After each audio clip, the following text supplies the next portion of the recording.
ఇవాళ మా ఇంట్లో అమ్మవార్లను పెట్టుకుంటున్నాము, సమ్మక్క సారలమ్మని. సో అందుకని అమ్మవారి ఫోటో పెట్టడానికి ఫస్ట్ ముగ్గుతో ముగ్గు లేకపోతే బియ్య పిండితో ముగ్గు వేసుకున్నా, తర్వాత పసుపు కుంకుమతో వేసుకున్నా.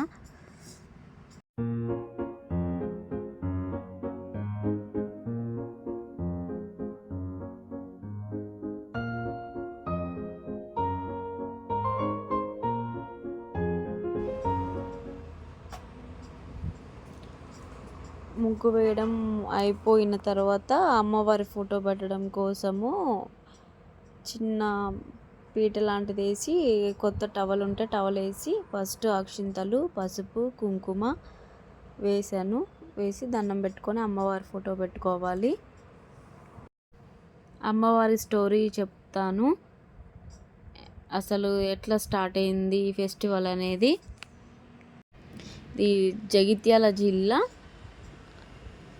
రూరల్ మండల ప్రాంతంలో పొలవాసున పాలించే గిరిజన దొర మేడరాజు వేటకని వెళ్ళినప్పుడు ఒక పుట్ట మీద కేరింతలు కొడుతూ కనిపించింది. పాపకే సమ్మక్క అని పేరు పెట్టి పెంచుకున్నాడు. సమ్మక్క వారికి పుట్ట మీద కనిపించే సమయంలో చుట్టూ పులులు సింహాలు ఆమెకి రక్షణగా నిలవడం చూసి ఆమెని దైవాంశ సంబుతురాలిగా భావించారు. కన్నీరు సైతం ఎండిన కరువు తమకు తోడు నిలిచిందని వచ్చిన దేవతగా ఆమెను కొలుచుకున్నారు. సమ్మక్క హస్తవాసి వారి నమ్మకాన్ని తరచూ రుజువు చేసేది. ఆమె చేత్తో ఆకుపసర ఇలా ఇస్తే రోగమైన వెంటనే పోయేదట. ఆమెను అతని మేనల్లుడైన మేడారం పాలకుడు పగిడిద్దరాజుకిచ్చి పెళ్లి చేశాడు. ఈ దంపతులు సారలమ్మ నాగులమ్మ జంపన్న అనే ముగ్గురు సంతానం కలిగారు. రాజ్య విస్తరణ కాంక్షలలో కాకతీయ ప్రభువు మొదటి ప్రతాపరుద్రుడు పాలనపైన దండెత్తారు. ఆయన దాడికి తట్టుకోలేక మేడారం పారిపోయి అజ్ఞాతవాసం గడుపుతుంటాడు. మేడారాన్ని పాలించే కోయరాజు పగిడిద్దరాజు కాకతీయులకు సామవంతుని ఉంటూ కరువు కాటగల పరిస్థితి కారణంగా కప్పం కట్టలేకపోతుండేవాళ్ళు. కప్పం కట్టలేకపోవడంతో మేడరాజుకు ఆశ్రమం కల్పించడం, కోయ గిరిజనులలో కప్పము కట్టకపోవడం రాజుకు ఆశ్రయం కల్పించడం కోయ గిరిజనులలో సార్వభౌముని వ్యతిరేకంగా విప్లవభావాలు నూరిపోసి రాజ్యాధికారాన్ని దక్కించుకోవడమే కారణంగా పగిడిద్దరాజుపై ఆగ్రహం చెందిన ప్రతాపరుద్రుడు అతడిని అణచివేయడానికి తన ప్రధానమంత్రి యుగంధరుడితో సహా మాఘశుద్ధ పౌర్ణమి రోజున మేడారంపై దండెత్తారు. సాంప్రదాయ ఆయుధాలను ధరించి పగిడిద్దరాజు, సమ్మక్క సారక్క, నాగమ్మ, జంపన్న, గోవిందరాజులు వేర్వేరు ప్రాంతాలలో నుండి గెరిల్లా యుద్ధాన్ని ప్రారంభించి వీరోచిత పోరాటం చేస్తారు. కానీ సుక్షితులైన అపార కాకతీయ సేనల ధాటికి తట్టుకోలేక మేడరాజు, పగిడిద్దరాజు, సారలమ్మ, నాగులమ్మ, గోవిందరాజుల యుద్ధంలో మరణించారు. పరాజయం వారు విన్న జంపన్న అవమానాన్ని తట్టుకోలేక సంపెంగ వాగులో దూకి ఆత్మహత్య పాల్పడతాడు. అప్పటి నుండి సంపన్నవాగు జంపన్నవాగు వాగుగా ప్రసిద్ధి చెందింది. ఇక సమ్మక్క యుద్ధ భూమిలో కాకల తీరాన కాకతీయులపై సైన్యాన్ని ముప్పు తిప్పలు పెడుతుంది. సమ్మక్క తల్లి గిరిజన మహిళ యుద్ధ నైపుణ్యంలో ప్రతాపరుద్రుడు ఆశ్చర్యానికి గురవుతాడు. చివరి శత్రువులకు చేతిలో దెబ్బతిన్న సమ్మక్క రక్తపు యుద్ధ భూమి నుంచి నిష్క్రమించి చిలకల గుట్ట వైపు వెళ్తున్న మార్గం మధ్యమంలో అదృశ్యం అవుతుంది.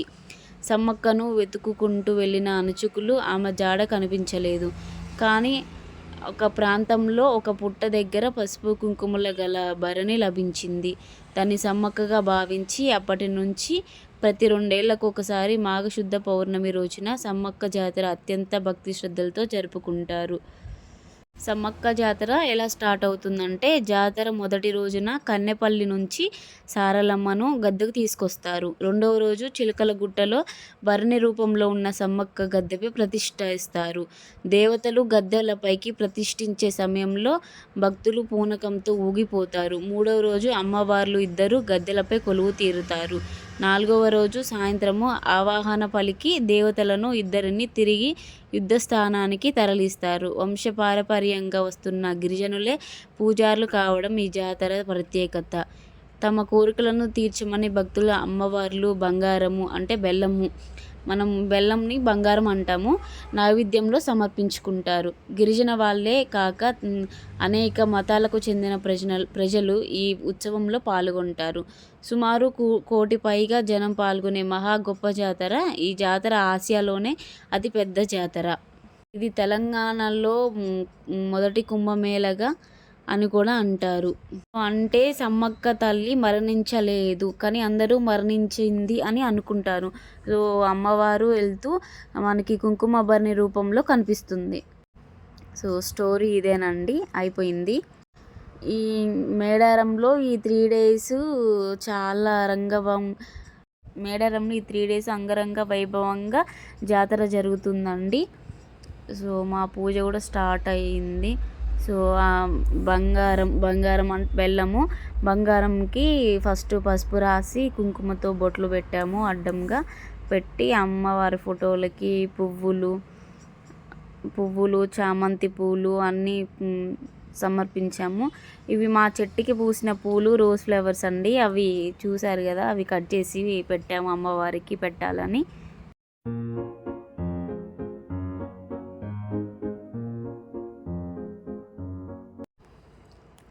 అమ్మవారికి ప్రసాదము అంటే నైవేద్యము పట్టాలి కదా, చికెన్ కర్రీ చేసి బగారా రైస్ చేశాను. సో అమ్మవారికి పెట్టాలి కదా. గుడి లేదు గుడి తలుపు లేదులే మన మేడారంలో గుండెల్ల కలువుండే గూడెం జాతర. ఈ మట్టిలో ఏ మహిమా ఉన్నదో మన మేడారంలో చెట్టు గద్దను ముట్టు చిక్కులు బాబులో. అమ్మవారికి కళ్ళు తీసుకొచ్చాము. సో కొత్త బ్యాంగిల్స్ తీసుకున్నాము అమ్మవారికి పెట్టాలి అని. ఇంకా పూజకి కావాల్సిన సామాన్లు పెట్టుకుంటున్నాము. ఇప్పటికి చాలా లేట్ అయింది.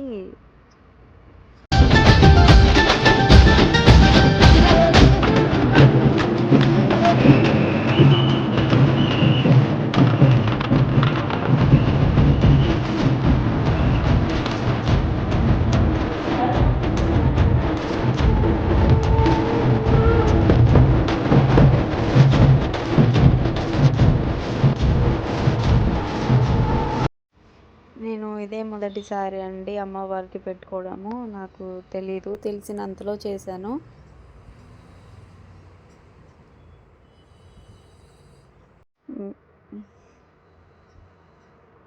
పూజ స్టార్ట్ చేశాము.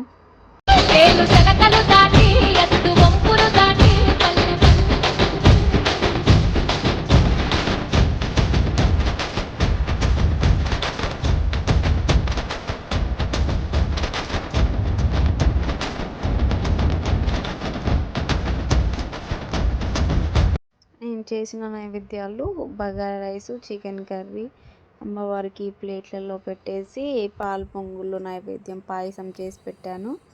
సో అమ్మవారిని బ్లెస్సింగ్స్ తీసుకుంటున్నాం, దండం పెట్టుకుంటున్నాము అమ్మవారికి. కళ్ళు తీసుకొచ్చాము. కళ్ళు కూడా ఆరబోసి వాటరు కొబ్బరికాయ కొట్టేసి మా వారితో కొబ్బరికాయ కొట్టించాము. గుడి లేదు గుడి తలుపు లేదులే మన మేడారంలో గుండెల్ల కలువుండే గూడెం జాతర.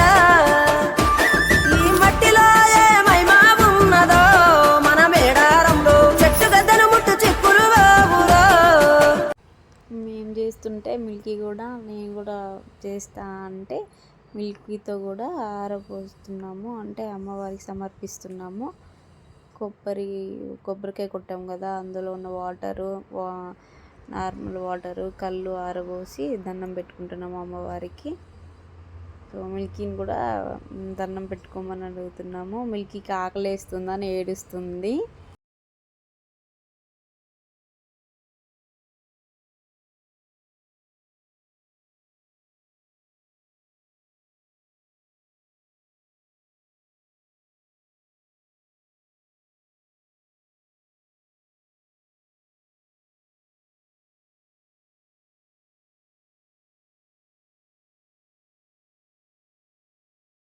పూజ కంప్లీట్ అయింది. సో హారతి ఇవ్వాలి అని హారతికి ప్రిపేర్ చేస్తున్నాము. అగ్గిపెట్టె దొరకట్లేదు. సో దొల్లాడి చూసి హారతి వెలిగిద్దామని చూస్తున్నాము. మిల్కీ నేను గంట కొడతా అని కొడుతుంది. ఇంకా వెలిగించక ముందే హారతి గంట కొడుతుంది.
కంప్లీట్ అయిపోయింది. సో మా వారి దగ్గర కూడా ఆశీర్వాదం తీసుకోవాలని అక్షంతలు ఇస్తున్నా.